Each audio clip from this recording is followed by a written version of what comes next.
నిత్యవైభవ దాత్రే చ శ్రీ నృసింహాయ మంగళం. ప్రియ భగవద్బంధులారా, లక్ష్మీ నృసింహస్వామి వారి యొక్క దివ్యక్షేత్రంలో, యాదగిరి క్షేత్రంలో లక్ష్మీ నృసింహ జయంతి మహోత్సవములు వార్షికంగా ఈ సంవత్సరం కూడా అంగరంగ వైభవపేతంగా నిర్వహించాలని సంకల్పించడం జరిగింది.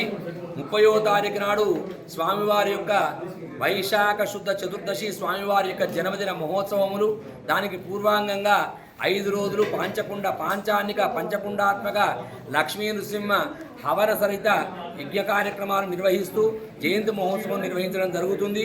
ప్రతిరోజు కూడా సాయంకాలము స్వామివారు అలంకార సేవలలో పురవీధుల్లో విరగిస్తూ భగవంతుడు అందరికీ కూడా దర్శనమిస్తూ ఉంటాడు. ఈ యొక్క కార్యక్రమాల్లో భక్తులందరూ కూడా ధరించండి. 30వ తారీఖు నాడు ఉదయం స్వామివారికి సహస్ర ఘటాభిషేక మహోత్సవం ఉదయం జరుగుతుంది. ఇట్టి కార్యక్రమాలలో భక్తులందరూ పాల్గొని తరించవలసిందిగా కోరుతున్నాం. అలాగే